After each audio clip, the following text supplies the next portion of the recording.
Hello everyone, हाँ welcome back. तो यार वर्क पावर एनर्जी चल रहा था अपना, ठीक है। ये अपना लेक्चर 2 है। पिछले वीडियो में मैंने आपको बेसिक डेफिनेशन बताया वर्क डन का कि फोर्स दिया हुआ है और बॉडी का कोई डिस्प्लेसमेंट है तो वर्क डन कितना होगा। ध्यान रहे कि इससे पुराने वाले केस में पिछले वीडियो में वो जो फोर्स था वो फोर्स कांस्टेंट था। क्या होगा अगर फोर्स वेरिएबल हो? So in this case we talking about work done by a variable force. Suppose करो कि यार एक पार्टिकल है मास m का और उस पर मैंने एक फोर्स लगाया है Ft। Ft बोलने का मतलब ये फोर्स ना ये टाइम के साथ चेंज हो रहा है, ठीक है। अब ये पार्टिकल पॉइंट A से किसी पॉइंट B पे जाएगा under the influence of a variable force. अब मैं बोलूं कि भाई t टाइम में, इन t time obviously in seconds, okay, in t time find work done by Ft। कैसे निकालोगे? अब यार फोर्स तुम्हें दिया हुआ है लेकिन ये फोर्स वेरिएबल है। मेरा जो पुराना वाला फॉर्मूला था वो था, क्या था? Work is equal to F.S। F.S when F is constant this formula is going to give you the work done। लेकिन इस केस में फेल हो जाएगा। तुम खुद सोचो, अगर तुम्हें वर्क डन निकालना हो तो तुम कौन सा फोर्स चूज करोगे डॉट प्रोडक्ट लेने के लिए? T is equal to T1 पे या T is equal to T2 पे, T is equal to T3 पे, क्योंकि हर टाइम के स्टैम्प पे ये तुम्हारा फोर्स चेंज होते जा रहा है। You should not be able to do any kind of calculation for this work done और you won't be able to do, okay. तो इस केस में वर्क डन कैसे निकालेंगे? इसके लिए हमें डिफरेंशियल वर्क डन का हेल्प लेना पड़ेगा, ठीक है। अब फंडामेंटल तुम्हें यार तो पता होगा कि डिफरेंशियल कॉन्सेप्ट तुम्हें पता होगा, ठीक है, कि डिफरेंशियल एलिमेंट होता है, एक तुम्हारा लेंथ वाला होता है जिसको हम डीएल बोलते हैं, एक हमारा एरिया डिफरेंशियल एलिमेंट होता है डीए बोलते हैं, और एक हमारा वॉल्यूमेट्रिक डिफरेंशियल एलिमेंट होता है जिसको डीवी बोलते हैं, ठीक है। डीएल क्या है? Differential length. डीए क्या है? Differential area. D v is differential volume. But here since we are dealing with distances so we will be dealing with differential lengths, okay.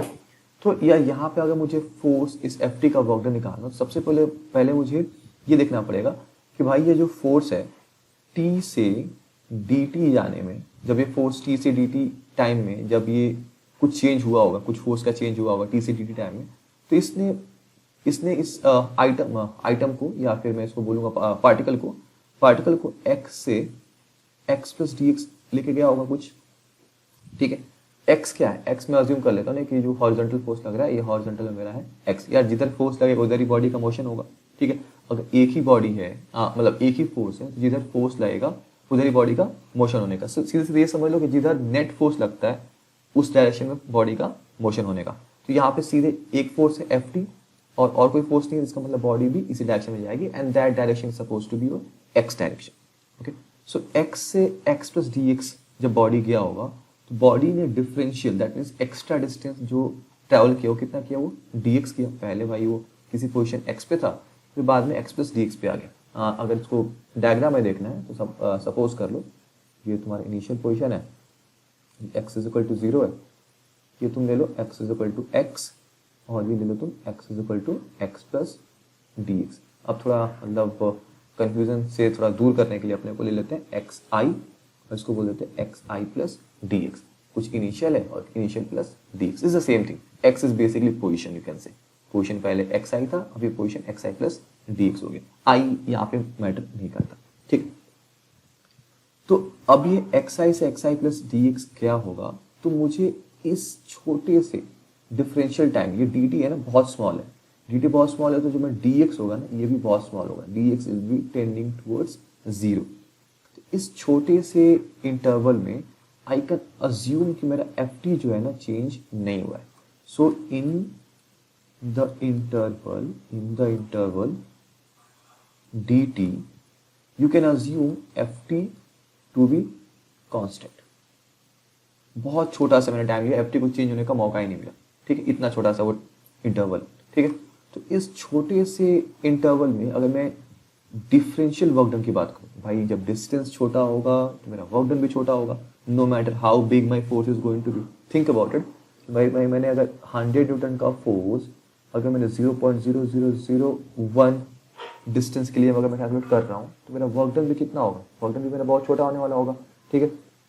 तो अगर मैं 100 न्यूटन इंटू इतना ये वैल्यू कर भी दूँ तब भी वो मेरा जो फाइनल वैल्यू आएगा that is going to be what 0.0001. This is again very close to 0. Okay, so if my dx is very small, my dw is also going to be very small. Okay, so in this case this dw is what, अब यहाँ पे मैं अपना छोटा सा जो अपना formula था वर्क डन का वो मैं फॉर्मूला लगा सकता हूँ. ये क्या है भाई, फोर्स इनटू डिस्प्लेसमेंट. अभी यहाँ पे जो फोर्स था किसी भी इंस्टेंट में फोर्स को क्या लिखूंगा, ft लिखूंगा. उस दौरान मेरा जो फोर्स था वो क्या था, ft था. और मेरा जो डिस्प्लेसमेंट हुआ इस इंटरवल में वो कितना हुआ मेरा dx. ध्यान है कुछ नहीं किया मैंने, बेसिक सा मैं कोई फंडामेंटल बता रहा हूँ तुम्हें.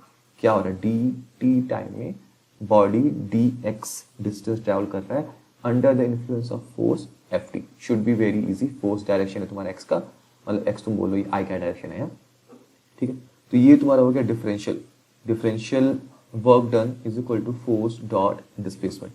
अभी F T dot D X ये दोनों वेक्टर है और वेक्टर ये दोनों आई डायरेक्शन में है, तो कॉस थीटा यहाँ पे से क्या हो जाएगा, कॉस थीटा 1 हो जाएगा क्योंकि थीटा यहाँ पे 0. तो मैं इसको सीधे सीधे क्या लिख सकता हूँ, डॉट हटाओ यहाँ से, मैं लिख सकता हूँ एफ टी ये स्केलर नंबर है, डी एक्स यहाँ पे फिर से स्केलर नंबर है. तो इसका मतलब मेरा डिफरेंशियल डी डब्ल्यू हो गया, वो क्या हो गया एफ टी डी एक्स. ये मेरा डिफरेंशियल वर्क डन हो गया.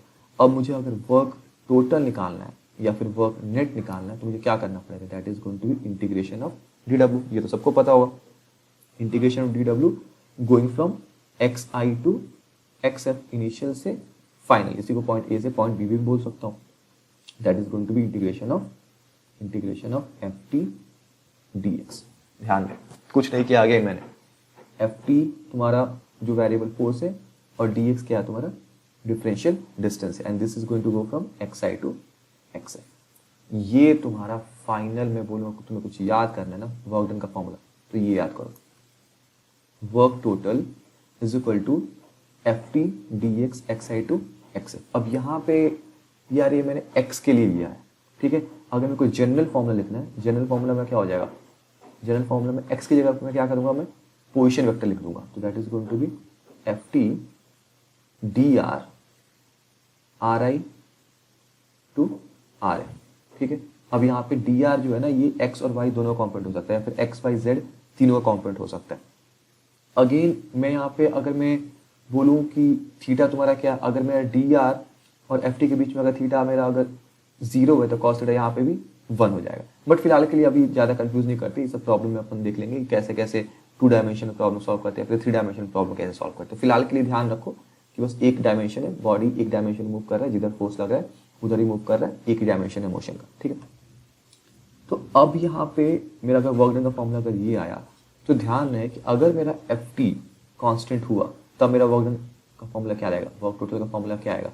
ये मेरा एफ टी अगर कॉन्स्टेंट है तो कॉन्स्टेंट मेरा बाहर आ जाएगा. If F T is constant that means force is not a function of time, it's not changing with time. So in that case I can take this F T thing out of the integration. So वो क्या हो जाएगा, F T को बस मैं F लिख दूंगा क्योंकि अब तो टी का फंक्शन ही नहीं रहेगा. ये integration of D X going from X I to X F.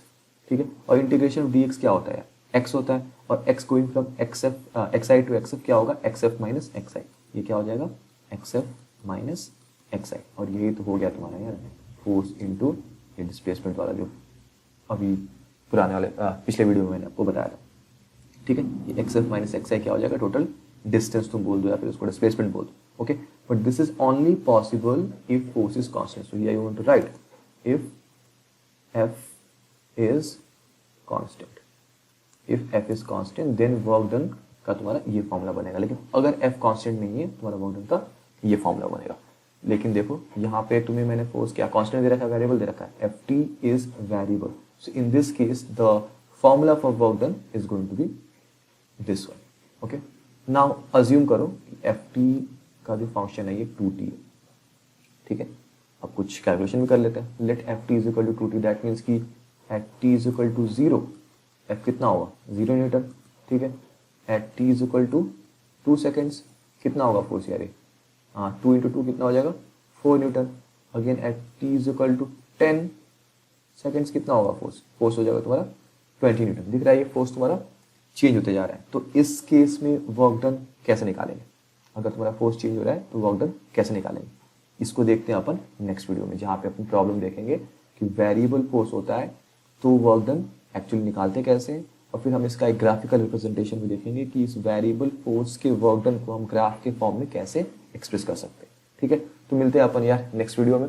ये रहा अपना basic of variable force work done, कि उसको मतलब ब्रेक कैसे करते हैं, और एग्जैक्टली हमारा जो फाइनल फॉर्म जो बनेगा वेरिएबल फोर्स के लिए वो मेरा किस फॉर्म में बनेगा। ठीक है, और उसी का एक स्पेशल केस है अपना पिछला वाला, जहाँ पे मेरा फोर्स कांस्टेंट होता है, तो मैं कांस्टेंट होता है तो मैं उसको इंटीग्रेशन से बाहर निकाल सकता हूँ और मेरे को ये वाला फॉर्म मिल जाएगा। ठीक है, तो मिलते हैं अपन नेक्स्ट वीडियो में, जहाँ पे इसके आगे हम प्रॉब्लम सॉल्विंग देखेंगे, ये वाला जो प्रॉब्लम है इसकी प्रॉब्लम सॉल्विंग देखेंगे, और इससे रिलेटेड कुछ और चीज़ें भी देखेंगे। ठीक है।